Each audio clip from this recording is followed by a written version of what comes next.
آج کے دور کے اندر یہ بات بہت دیکھنے کو مل رہی ہے کہ مسلمان اسلام کو چھوڑ رہا ہے اور کفر کو اختیار کر رہا ہے۔ قرآن کریم کے اندر یہ بات واضح طور پر بتا دی گئی ہے کہ یاد رکھیں ہر گناہ اللہ تعالیٰ کے یہاں پہ معاف ہو جائے گا، ہر گناہ کی معافی ہے، لیکن ایک شرک ایسا گناہ ہے، کفر ایسا گناہ ہے جس کی معافی کوئی نہیں ہے۔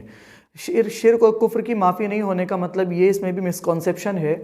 کہ دیکھیں دنیا کے اندر اگر شرک سے توبہ نہیں کی، کوئی انسان مشرک ہے، اللہ کے ساتھ کسی اور کو بھی اپنا معبود مانتا ہے، اللہ کے ساتھ کسی اور کو بھی اپنا حاجت پوری کرنے والا مانتا ہے، اللہ کے علاوہ کسی اور کو بھی بگڑی بنانے والا مانتا ہے، چاہے وہ پتھر کی دیوی دیوتا ہو یا پھر وہ کوئی پری ہو یا پھر وہ کوئی پیر پیغمبر ہو، کسی کو بھی اپنی بگڑی بنانے والا مانتا ہے، اسی کا نام تو شرک ہے۔ اگر کوئی شرک کرتا ہے تو یاد رکھیں اگر وہ دنیا میں توبہ کر لیتا ہے تو دنیا میں تو توبہ ہے، بخشش ہے، دنیا کے اندر تو معافی ہوگی۔ آخرت اگر دنیا کے اندر توبہ نہیں کرتا ہے، چونکہ دنیا میں تو معافی ہے، ایسے تو پھر کوئی غیر مسلم اسلام قبول کرے تو اس کا اسلام قبول کیسے ہوگا؟ وہ شرک ہی تو کر رہا تھا پہلے۔ بہرحال دنیا کے اندر کتنا ہی بڑا مشرک ہوگا، توبہ کر کے اسلام قبول کر لیتا ہے تو اس کی معافی ہے، لیکن اگر اسی شرک کرتے کرتے، کفر کرتے کرتے، اللہ کی بغاوت کرتے کرتے اس دنیا سے چلا جاتا ہے تو آخرت میں کوئی معافی نہیں ہے اس کے لیے، خالدین فیہا ابدا، ہمیشہ کی جہنم ہے، ہمیشہ کی جہنم۔ تو اس کے لیے جو ہے جو کفر کرتا ہوا چلا جاتا ہے اس کے لیے ہمیشہ کی جہنم ہے اور اس میں سے وہ کبھی نکالا نہیں جائے گا۔ اب ہم دیکھتے ہیں آج کے دور کے اندر لوگ بڑی تیزی کے ساتھ میں کفر کے اندر جا رہے ہیں، شرک کے اندر جا رہے ہیں۔ حدیث شریف کے اندر آتا ہے کہ قیامت سے پہلے اس طرح کے حالات بنیں گے کہ ایک انسان صبح مومن ہوگا، شام کو کافر ہوگا، شام کو مومن ہوگا، صبح کافر ہوگا، اللہ ہماری حفاظت فرمائے۔ اور باتیں ارشاد فرمائی گئی ہیں کہ ایسا فتنوں کا دور ہوگا کہ جو ان فتنوں کی طرف جھانکے گا وہ بھی ان فتنوں کی چپیٹ کے اندر اور لپیٹ کے اندر آ جائے گا،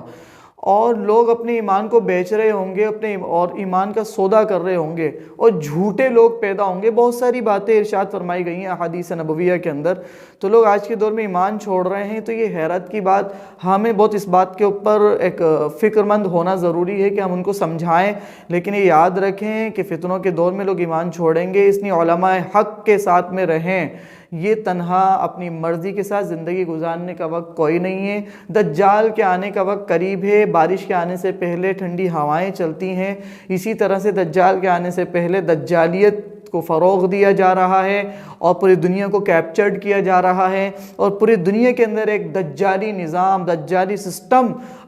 زبردستی تھوپنے کی کوشش کی جا رہی ہے۔ اس ٹاپک کے اوپر کبھی انشاءاللہ بہت تفصیل سے گفتگو کریں گے اور بات چیت کریں گے کہ پورا سسٹم کس طرح سے ڈسٹروائے اور ڈیمیج کیا جا رہا ہے، اور کس طرح سے ایک نئے سسٹم کی طرف دنیا کو لے جانے کی کوشش کی جا رہی ہے۔ اس میں جو ہے پیچھے کورونا گزرا اور نہ جانے کیا کیا چیزیں گزری، اور جنگلوں میں جو آگ لگی جس میں ٹرکی اور آسٹریلیا لپیٹ میں آیا، بہت ساری چیزیں ہیں جن پر بات چیت کی جا سکتی ہے۔ اور میگزینس نکلتی ہیں، اس کے فرنٹ پیج کے اوپر جو ہے دنیا کا فوٹو چھپنا، اس دنیا کی امیج کے اوپر جو ہے چند انجینئرز کا اس کے ساتھ میں جمع ہونا، اور وہ انجینئرز اس کی ٹھوکا بینی ریپیئرنگ کر رہے ہیں اور اسے ریبلڈ کیا جا رہا ہے۔ یہ تمام چیزیں انڈیکیٹ کر رہی ہیں کہ کچھ بدلاؤ ہونا ہے بہت بڑا۔ عام مسلمان یہ سمجھ رہے ہیں کوئی راجنیتک اتار چڑھاؤ، ہرگز نہیں۔ یہ راجنیتی اتار چڑھاؤ نہیں ہے، یہ قیامت سے پہلے فتنوں کے دور کے اتار چڑھاؤ ہیں، اور اس کے بعد میں ایک بڑا فتنہ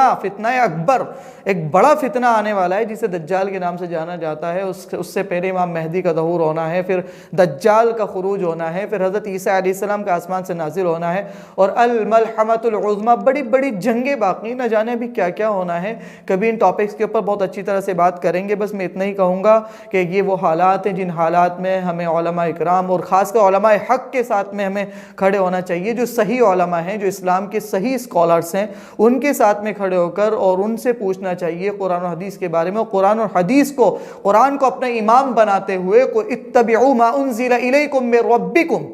اس کی اتباع کرو جو تمہارے رب کی طرف سے نازل کیا گیا۔ یہ قرآن حکم دے رہا ہے آپ کو، تو قرآن کو اپنا امام بنایا جائے، علماء حق کو اپنا امام بنایا جائے، اور قرآن اور حدیث کی روشنی کے اندر آگے بڑھنے کی کوشش کی جائے۔ اور ان علماء جو علماء